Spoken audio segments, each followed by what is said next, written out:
Quand on change, on ne change pas pour les autres, on change pour nous-mêmes. Mais c'est vrai que quand on change de vie positivement, ça fait plaisir aux autres. Alors, si tu mets en place ces 7 habitudes pendant seulement 21 jours, tout le monde sera choqué par ton changement. Mais vraiment, parce que ces habitudes ont changé la vie des millions de personnes à travers le monde. Alors, pourquoi pas toi? Tu vas voir que ces habitudes sont plus ou moins simples à appliquer au quotidien. Mais si moi j'ai pu le faire, si d'autres personnes ont pu le faire, alors toi aussi tu peux le faire. Alors si tu es prêt à suivre ce contenu, suis-moi.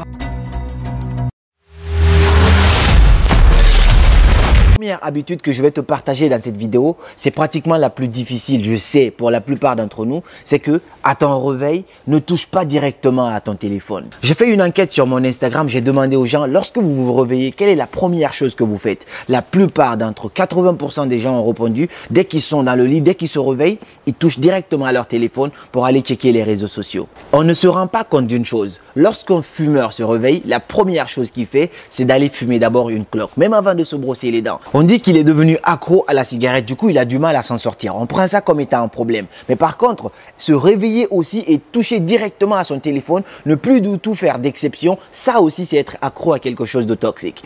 La cigarette tue, on est d'accord. Mais le téléphone aussi, les réseaux sociaux tuent. Mais c'est juste que ça te tue à petit feu. Dès ton réveil, lorsque tu vas directement sur tes réseaux sociaux, tu envoies un signal aux cellules de ton corps en disant que tu vas commencer ta journée comme ça. Et il y a un adage qui dit, dis-moi comment tu commences ta journée, je te dirai comment tu la finis. Donc tu commences négativement ta journée parce que tu vas regarder la vie des autres, tu culpabilises, tu te dis, ah tel est en vacances, moi je suis là dans mon lit, je suis cloné là, tu commences à te sentir mal. Et le pire c'est quoi quand je dis que les réseaux sociaux sont une drogue? C'est que déjà tu perds du temps. En plus c'est pas bon pour les yeux et troisièmement tu perds ta santé mentale. Donc à la place d'aller sur ton téléphone, dès que tu te réveilles, si tu es croyant, tu peux commencer par faire tes prières. Et ensuite tu rajoutes la méditation si tu veux. Moi je prie et en plus je fais la méditation. Je prends mon petit livre, je lis mes 30 minutes de lecture chaque jour et après je vais sur mon téléphone. Mais jamais je commence ma journée en allant sur les réseaux sociaux parce que je sais que quand je commence mal ma journée, il y a de fortes chances que je finisse mal ma journée. Donc si tu arrêtes cette habitude-là, tu te donnes un défi de 21 jours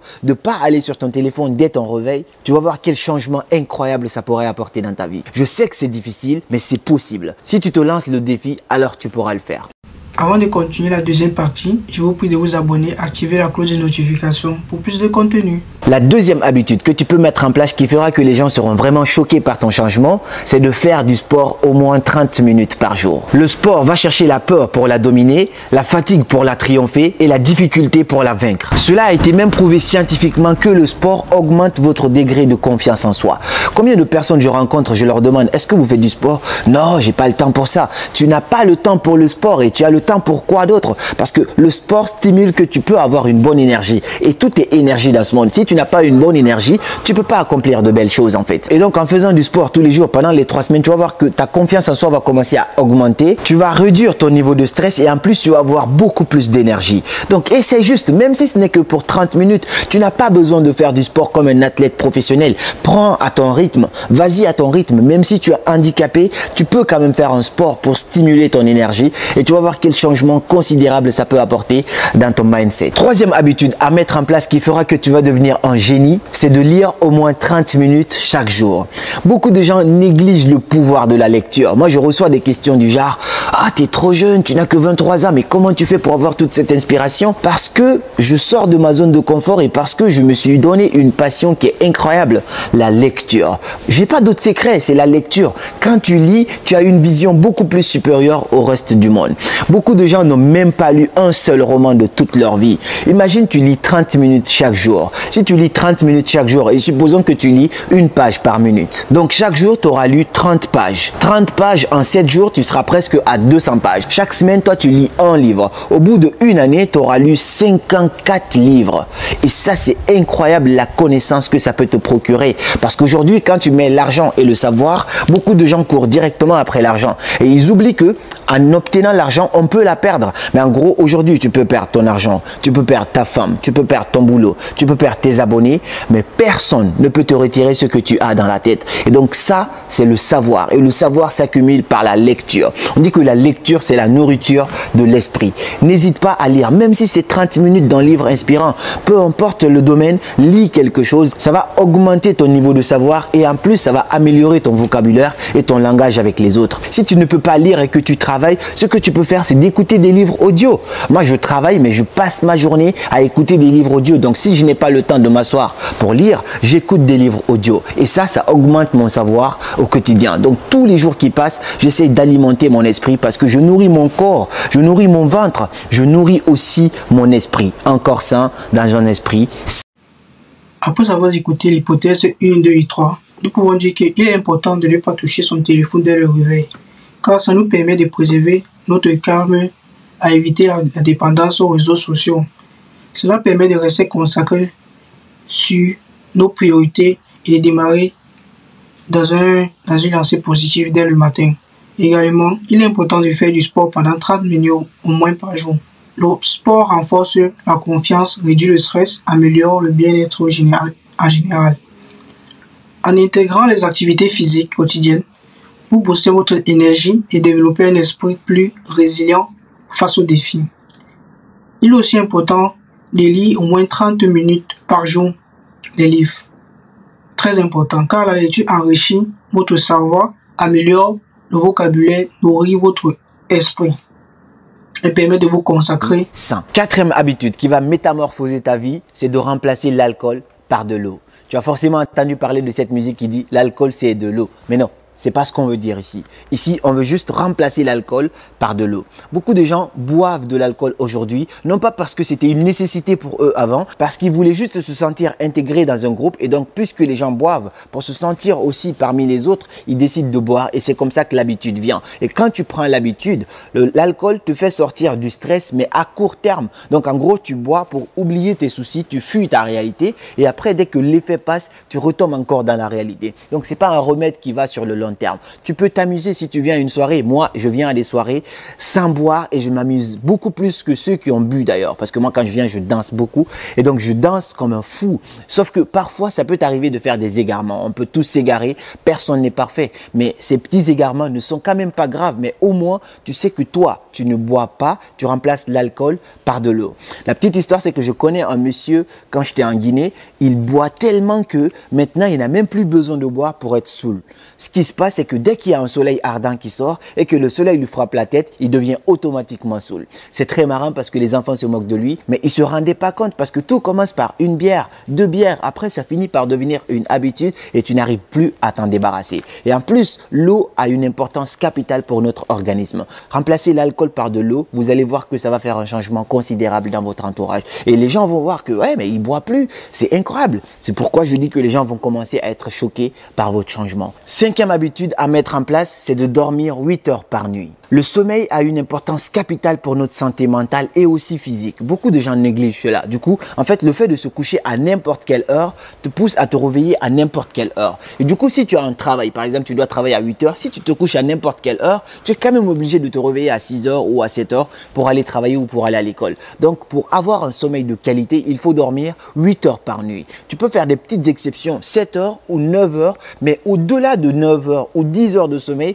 c'est énorme. Donc, c'est qu'il y a un problème parce que tu perds beaucoup de temps et en plus, tu dors beaucoup. Donc, en gros, c'est comme si tu étais entre guillemets feignant, sauf si tu es un businessman à succès que tu n'as plus du tout besoin de travailler. Ça, je dis pas. Mais si par contre, tu dors énormément, c'est qu'il y a un problème comme on l'a vu dans l'autre de mes vidéos. Et si tu dors très peu aussi, ça a des conséquences qui vont se répercuter sur ta santé mentale et physique. Je connais un gars que j'ai rencontré sur cette île, peut-être qu'il voit cette vidéo d'ailleurs. Il travaille énormément. À lui seul, il cumule 3 boulots. En gros, il ne dort que 4 heures par nuit. Il me dit que ça lui suffit, mais on est tous d'accord que ça ne suffit pas. C'est juste qu'aujourd'hui, il ne se rend pas compte. Moi, c'est ce que je lui ai dit. À long terme, ça va commencer à avoir des répercussions et tu vas commencer à avoir de graves maux de tête. Et le secret pour pouvoir dormir 8 heures par nuit, c'est de pouvoir se coucher tôt. Donc, te coucher entre 22 heures et 23 heures, c'est vraiment raisonnable pour pouvoir avoir un sommeil de qualité. Dormir 8 heures par nuit. Un bon sommeil est essentiel pour notre bien-être mental et physique. Et négligez pas votre sommeil. Essayez de vous coucher à une heure régulière. C'est très important. Vous remarquerez que votre humeur et votre consacration s'amélioreront si vous faites de votre sommeil une priorité.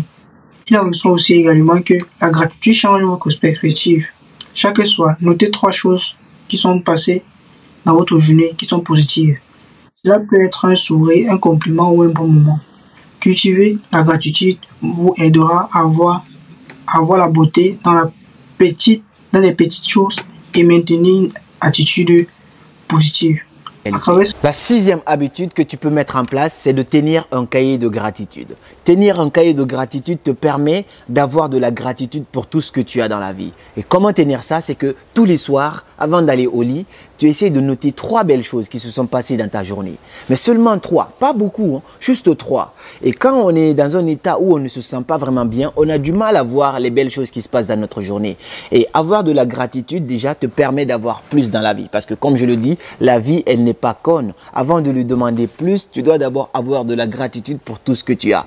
Et parfois, on est tellement négatif qu'on n'arrive pas à cerner ça. J'ai rencontré une dame en coaching, on a fait une petite expérience que tu peux aussi faire ici avec moi. Tu mets cette vidéo sur pause et tu essaies d'identifier tout ce qu'il y a de blanc autour de toi. Est-ce que tu es dans ta chambre? Essaie d'identifier tout ce qu'il y a de blanc. Donc, tu vas voir qu'il y a le drap, tu vas voir qu'il y a un rideau, tu vas voir qu'il y a plein de trucs blancs. Tu essaies d'identifier tout ce que tu as vu de blanc. Et après, tu fermes les yeux. Tu me dis tout ce que tu as vu de rouge dans ta chambre ou là où tu es en ce moment. Je sais que tu n'auras pas vu grand chose de rouge, d'accord? Tu rouvres les yeux et tu vas voir qu'il y a plein de choses de rouge aussi autour de toi quand tu commences à te concentrer dessus. Donc, tout ce sur quoi on se concentre, on finit par le voir. Si tu commences ta journée avec l'idée que le soir, tu dois noter 3 belles choses qui se sont passées dans ta journée, tu vas voir que même un enfant qui te sourit, c'est quelque chose de positif. Si au cours de ta journée, quelqu'un t'a fait un compliment en disant « Ah, tu es très beau » ou « Tu es très belle », ça c'est quelque chose de magnifique qui s'est passé dans ta journée. Tiens un cahier de gratitude pendant 21 jours. Pendant les 21 jours, c'est-à-dire 3 semaines, tu te dis tous les soirs, je vais noter les belles choses qui se sont passées dans ma journée. Seulement 3 et voyons voir ce que ça va donner. 7e et dernière habitude que tu peux mettre en place pour choquer ton entourage et aussi bien sûr pour te faire du bien parce que tu le fais pour toi-même,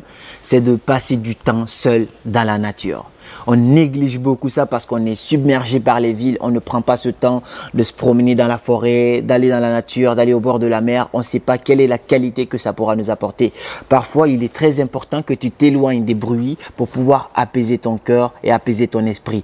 Donc, passe du temps dans la nature. Vas-y un petit peu, assieds-toi dans la forêt. Moi, tu peux voir tout le temps, mais il n'y a pas une semaine qui passe sans que je parte au moins 3 fois dans la forêt. Je m'assois avec ma chaise. En partant dans la forêt, je vais avec ma chaise, je me pose sans téléphone, je me pose et là je contemple la nature, je regarde les oiseaux, parfois il y a des chevaux qui passent parce qu'il y a des gens qui font de l'équitation, je regarde ça, tu profites vraiment du calme et quand tu apprends à faire ça, tu vas voir que ta vie devient beaucoup plus apaisante et tu n'es plus dans cette précipitation quotidienne dans laquelle les gens sont en train de vivre au quotidien. Donc si tu appliques ces 7 habitudes, j'en suis sûr qu'au bout de 21 jours, tout le monde sera choqué par ce changement et en plus tu te fais du bien à toi-même parce que la première chose c'est que on change pour nous-mêmes. Et je voulais savoir dans les commentaires quelle est la chose parmi ces 7 habitudes que tu fais au quotidien et quelle est la chose qui est très difficile pour toi à mettre en place. Et si tu as besoin d'aide, tu peux me laisser en commentaire, je serai là pour te répondre et ensemble, on devient cette meilleure version de nous-mêmes pour bâtir un monde meilleur.